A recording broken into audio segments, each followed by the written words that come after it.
Hi, welcome to this week's lab video. This week is muscle tissue, joints, and movement. The lab report is here, and you can also link to it from the lab page. So if you click there, it will look like this. Here are your objectives. If you look at the lab guides themselves, you'll notice I've eliminated a few objectives from muscle tissue. This is because I don't have good online resources to teach some of the muscle models that we have, and I don't want to just give you pictures of the muscle models. So there's some of the parts of the lab guide that we're just skipping. So if you click on that, it will look like this.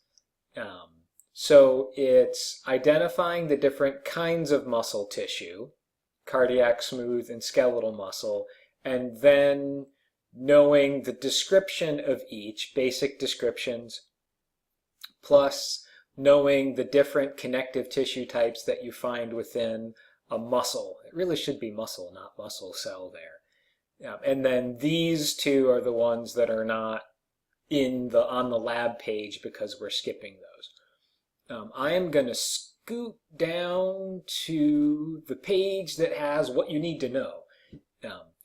This little bit of information is really the outline of what you need to know. So you might see a slide of skeletal, smooth, or cardiac muscle. You want to be able to identify it as skeletal, smooth, or cardiac. And you want to know the physical descriptions of these three different kinds of muscle. I'm not worried so much about which ones are under voluntary control and which ones are involuntary, as much as you know the difference between how the tissues and the cells are organized. Then for the cross-section of skeletal muscle, I am not going to use a slide of that because I don't have good resources in Practice Anatomy Lab for you to learn that, but you're still responsible for knowing the definitions of these three different tissues, or the descriptions of them, and what kind of connective tissue it is, and that we'll go over in just a few minutes. Plus, we'll also reinforce all of this in lecture. So you're going to get a lot of this twice. And then you want to be able to identify areolar connective tissue as a standalone connective tissue. It is in this lab because you find areolar connective tissue in the endomysium. You may recall it's also the papillary layer of the skin, but we didn't want to put it in skin because there was already a lot for you to learn. So let's go through the muscle types really quick, and then we'll talk about the connective tissue layers within a muscle. So this is supposed to be one skeletal muscle fiber. So this out here is the cell membrane, and I just want you to note that's a nucleus, that's a nucleus, and that's a nucleus. So a skeletal muscle fiber, or cell, is actually the product of multiple cells fusing together. So you have multiple nuclei all contained within one cell membrane. So if you scroll down here, this would be one muscle fiber here, this whole length. And you can see there's a nucleus, there's one there. So you can see that these are cylindrical or round-looking cells. Here's one cell, there's another, a fourth, and a fifth, and they run parallel to each other. So they don't merge or branch. And then these stripes you can see here are the striations. So long multinucleate cylindrical cells that run in parallel with striations is what you want to know for skeletal muscle. Then looking at cardiac muscle, it is also going to be striated because it has the same sarcomere structure that skeletal muscle has, and I just said something that you haven't heard before, sarcomere. The two big differences with cardiac fibers is, one, they are branching. So where do I point here? this is one fiber right here, and you can see right there it branches. So part of the cell goes this way, part of the cell goes that way. The other difference between cardiac and skeletal muscle is that cardiac muscle cells or fibers are uninucleate, which means there's cell membrane borders in between each nucleus. So all of the cells in your heart retain the borders between the cells, but they're attached very closely together. Here they show the desmosomes. So they function as a unit, and they're all attached tightly to each other, but physiologically they're all separated from one another by their cell membranes. So this is one picture of cardiac muscle. It is not the best. I'll show you a better one in practice anatomy lab. But here you can see there is some branching. What you don't see very well is the striations, but the striations are there. This thing right here with the blue arrow is supposed to be an intercalated disc. That is this junction right here where two cardiac muscle fibers meet one another and their cell membranes are attached through desmosomes. And there's a whole lot of them. So there's a lot of protein gluing these two cells together, which is why you get that dark line there. Then for smooth muscle, the description is that they are spindle-shaped, but nobody really knows what a spindle looks like anymore. But if you just look at these cells over here, you get a sense of what they're supposed to look like. They are long, thicker in the middle, and tapered at either end. That is what smooth muscle looks like. When you pack them all together, they do look very much like this picture here. Again, there's better pictures in practice anatomy lab, which we'll get to in a moment. I just want to go over the basic description. So then they're also uninucleate or mononucleate, so all individual cells. So that's the basic descriptions. Going back up to skeletal muscle. And let's see, how do we want to do it? So here, right, this we said was one individual cell. If we go up, this is the same picture. So this is what one individual muscle cell looks like. Within a muscle, there are groups of individual cells all bundled together. So if we go up here, this is a cell, that's a cell, that's a cell, that's a cell, that's a cell. That bundle of cells is called a fascicle. So this white in-between space, in between all of the individual muscle cells, are fibers, is endomysium. That is made out of areolar connective tissue. Then, forming a perimeter around each fascicle is the perimysium. If you want an idea of what like a fascicle is, if you have ever had like a pulled pork sandwich, the little stringy bits that the pork gets shredded into, those are fascicles. Or if you have stew meat and it gets really tender and you can see it breaks apart along the grain of the meat, each one of those little pieces that make up the grain of the meat, that is a fascicle. So they're all maybe about as wide as a grain of rice, a little bit bigger. Then a whole muscle has many fascicles bound together.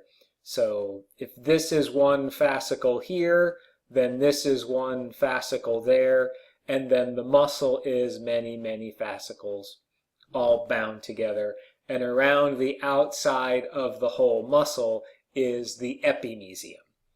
So you want to know outside the muscle, epimysium, outside the fascicle, perimysium, in between all of the individual muscle fibers, endomysium.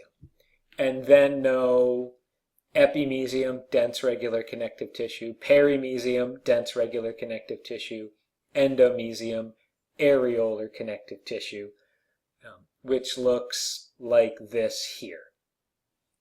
There's one other connective tissue you need to know this week, and that's from the joint lab. So I'm just going to skip to that real quick to cover it. That's exercise 11.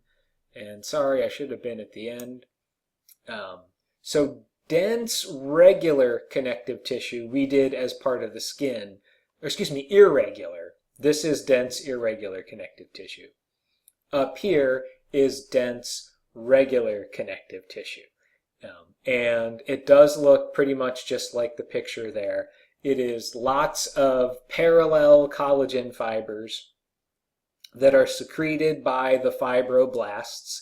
So each one of these little purple streaks is the nucleus of a fibroblast. So when you look at this, you see a lot of pink, not a lot of purple, which means dense regular connective tissue does not have a lot of cells in it. It is mostly collagen fibers that are secreted and maintained by the fibroblasts. This is what your tendons and ligaments are made out of. And dense irregular connective tissue is in this week because it's epi and perimysium, as well as it's what makes up your joint cavities. Excuse me, not cavities. I can't speak today. Joint capsules. Okay, let me show you quickly where you can review all of your histology in Practice Anatomy Lab. So, am I home? Good, I'm on home. Go to histology, and let's do connective tissue first, because we have two connective tissues to learn this week. There is areolar connective tissue. This is pretty much almost exactly like what our slides are going to look like. All of this pink, whoops, go away, is collagen fibers, as it says right here. The dark stuff there, those are elastic fibers. And then all of these nuclei are mostly fibroblasts, as well as some macrophages, like immune cells that just sort of crawl around the tissue and fight whatever is not supposed to be there. I do believe Practice Anatomy Lab has just one picture of areolar connective tissue, but that really should be all you need. It's either going to look pretty much very much like this or very much like the picture in the lab guide. They're very similar. Then it's easier to do if we go to the gallery and we want dense regular connective tissue. So what they've got, this picture here is a junction between muscle, tendon, and bone. This is actually a little bit of bone here. There's your muscle. And then this is the tendon connecting the muscle to the bone. So it's just this layer right here, which is your dense regular connective tissue. When you zoom in, some parts of it look squiggly, like this here. And then sometimes when you look at it, it is not quite as squiggly. This is way zoomed in. This is a much higher magnification than is possible on our microscopes. But you can see there's fibroblasts and then just a whole lot of relatively parallel collagen fibers. And I will say that I'm getting lost here. There we go. Our microscope slides in our lab look a lot like this picture right here. So not quite as squiggly as what's in Practice Anatomy Lab. If we go back to that, see how squiggly that is. Our collagen fibers are going to be much more parallel.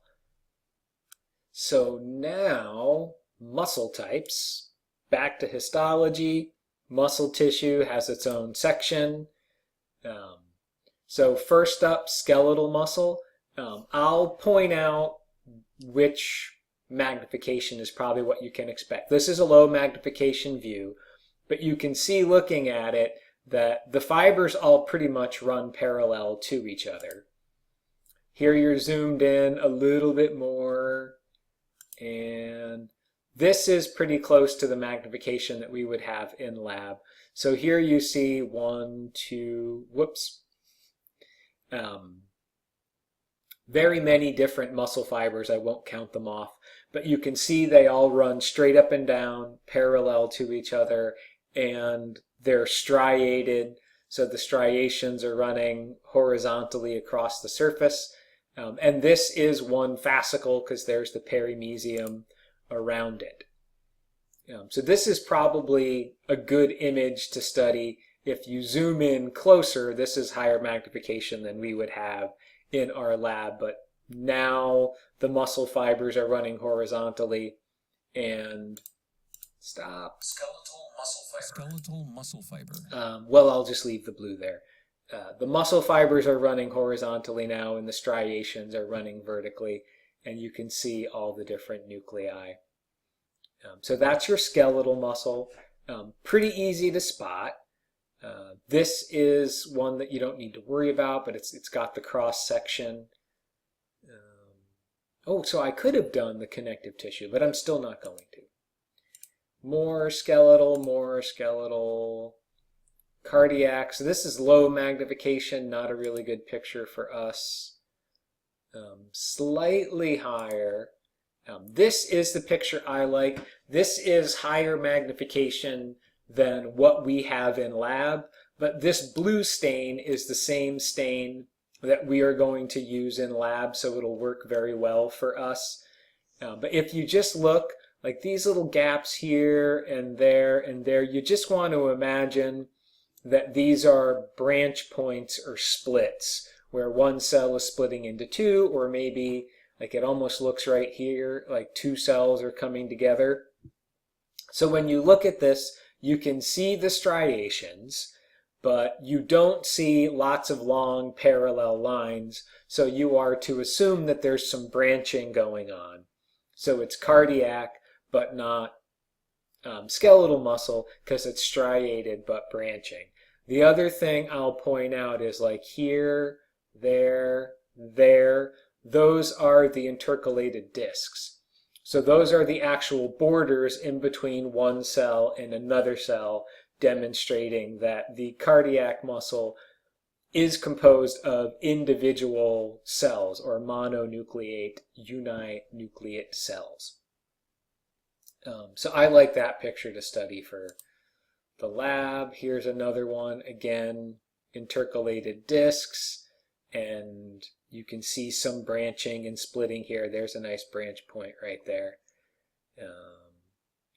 And then smooth muscle.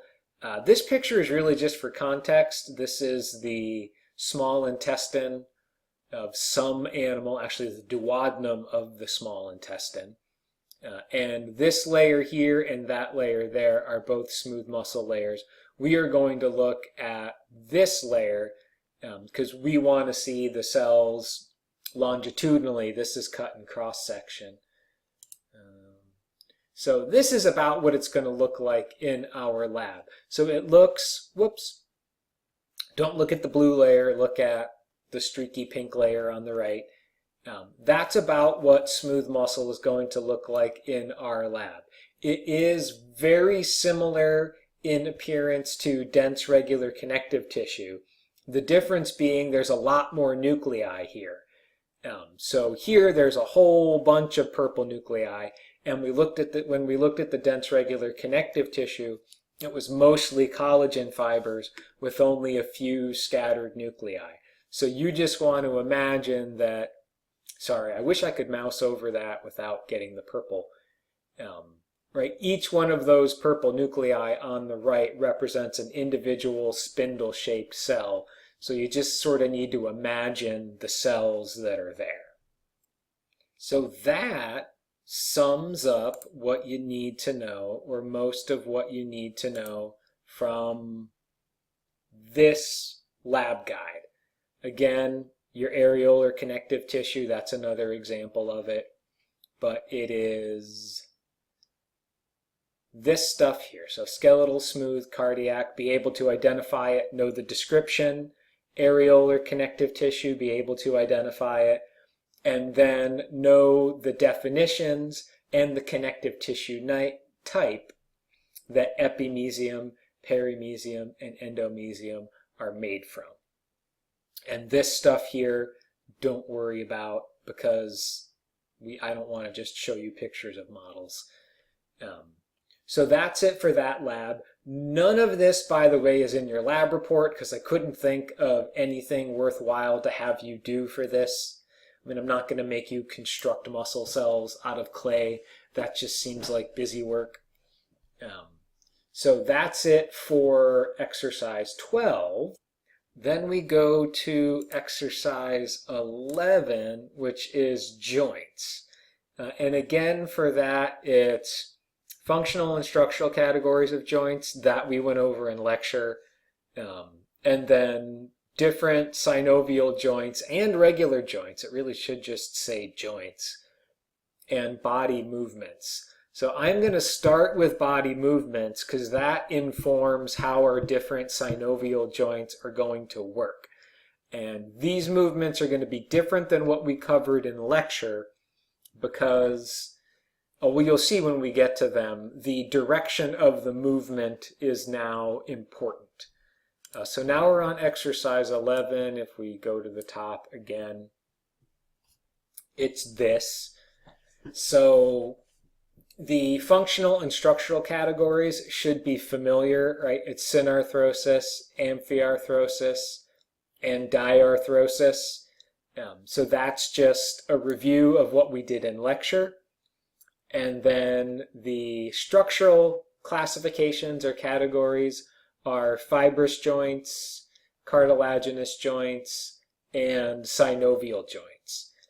So really no new information there. Oh, and I'm sorry, I said I was going to start with the, let me skip back to the top here. I said I was going to start with movements, and then I didn't. It is surprisingly hard to make one of these recordings and have it come out smooth. And yeah, unless I just rehearse way too much, and I'm not going to do that. So let's just do the movements. And where are they? So, I should say, they are described here. These are the movements you are going to use when we're talking about the synovial joints. So later on, when we talk about identifying individual synovial joints and describing the movements that are possible there, these are the movements that I want you to use.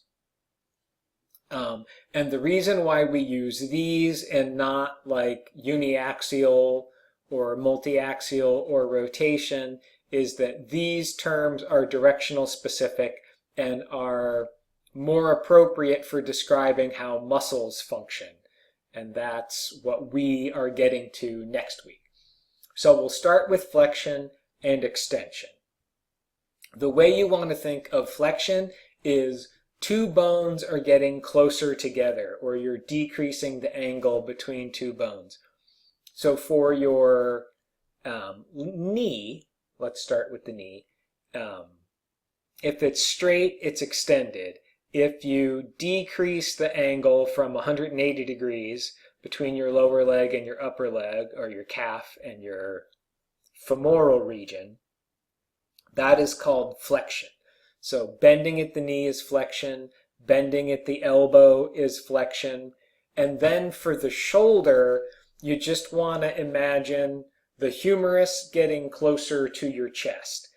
So if you're coming in from your arms straight out at your side, like you're doing airplane wings, and then bring your arms forward straight in front of you, that's flexion, or anything bringing the arm up is flexion. And then anything bringing the arm down and back is extension. So if you're doing pull-ups, that's extension. You also want to pay attention to the hip. The hip is not here, but it works much like the shoulder. So if you pick your knee up and bend forward at the hip, that is flexion. And when you straighten your hip, or if you're pushing off like you're going to run, that leg that's going behind you and pushing off, that is extending. So when you're talking about muscles later on, it will be important to identify the joint at which flexion and extension are taking place. You can also flex and extend your vertebral column. So if you're bent forward doing sit-ups or bending over, that's flexion. If you're straight up and down, that's extension. If you bend back, that is hyperextension, just like they have here. Then there is abduction and adduction. So if you pull your arm up and away, that is abduction. Same thing with your leg. If your legs are chest width apart or shoulder width apart, and then you do jumping jacks, right, and spread your legs up and out, that is abduction of the legs. And then when you bring things closer together, that is adduction. So think if you abduct somebody, you take them away. If your arm is abducted, it's going up and away from your body. And then adduction is bringing things back together or adding things together. Here, this arm is moving in a circle. That is circumduction. And then movement around a pivot would be rotation. And there should be one more. We generally don't worry about pronation and supination, I don't think. Oh no, we do. Let me cover that.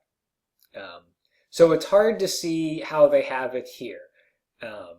So if you put your hands out in front of you, palms up, and put your hands together like you're going to cup your hands and drink water from a faucet out of your hands, that is supination.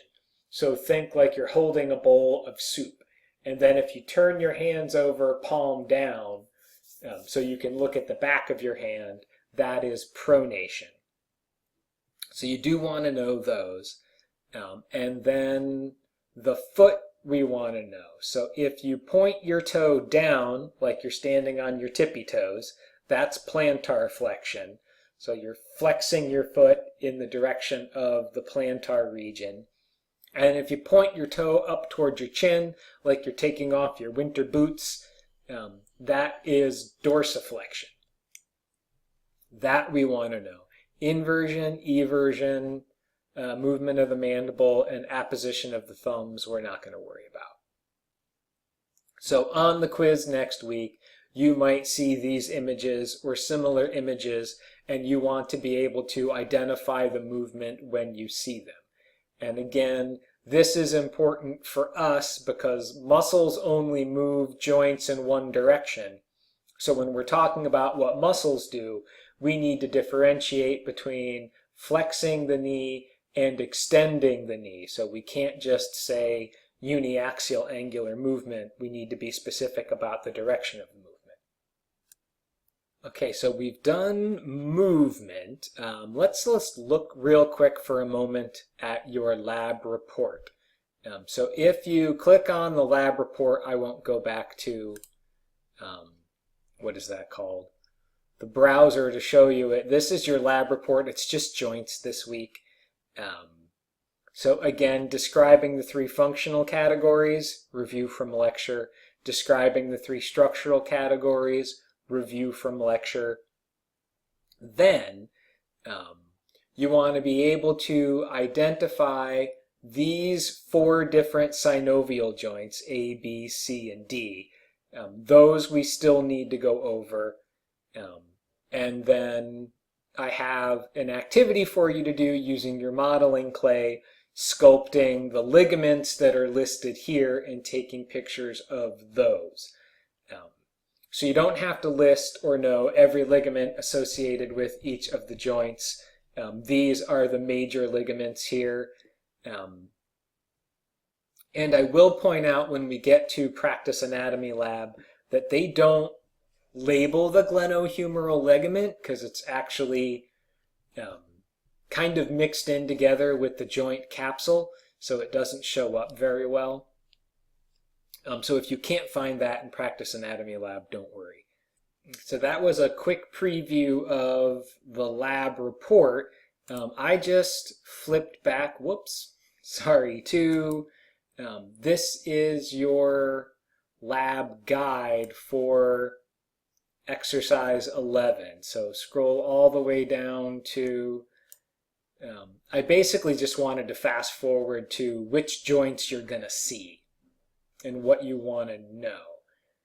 Again, so this is now the lab guide. This we already talked about, that we already talked about. So if we show you a model of a joint, you need to be able to identify it as fibrous, cartilaginous, or synovial. And if it's a synovial joint, be able to say whether it's plane, hinge, pivot, all of these here. This list here for activity 3, these are the 4 synovial joints that we have models of. So you're not actually going to be identifying all of these different kinds of synovial joints. It only ends up being 2. So if you scroll a little bit further, right, these are what we have models of. Sutures, intervertebral discs, knee, hip, elbow, and shoulder. So starting with the stuff that we kind of already know, right? If we show you a suture, say it's a suture. If we ask you what structural category it's in, say it's fibrous. If we ask you what functional category it's in, say it's synarthrotic. Intervertebral discs, cartilaginous for the structural category, and the functional category, amphiarthrotic. Then remember, all of your synovial joints are going to be diarthrotic, and you also want to be able to list the kinds of movements that are possible there. So again, if it's shoulder, it's going to be ball and socket.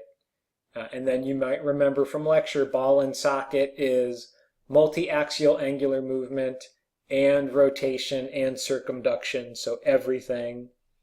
Glenohumeral, coracohumeral ligament. Elbow is a hinge joint. Movement is going to be biaxial angular movement, or flexion and extension. You can use either the terms from lecture or the terms from lab, really. The knee joint, another hinge joint, so biaxial angular movement, and then the ligaments listed below, and then the hip is another ball and socket, circumduction, rotation, multi-axial angular movement. So it's all very straightforward. I will point out in Practice Anatomy Lab that there's plenty of models in Practice Anatomy Lab for you to play around with. So go to Practice Anatomy Lab. This is the home page. You're going to want anatomical models. Then you're going to go to the joints, and there's their intervertebral joint here is in between the facets, or the superior inferior articular surface. They're not doing the intervertebral disc. So they're listing that part as a synovial joint. So don't use this as the joint that we're covering, because it's not the intervertebral disc.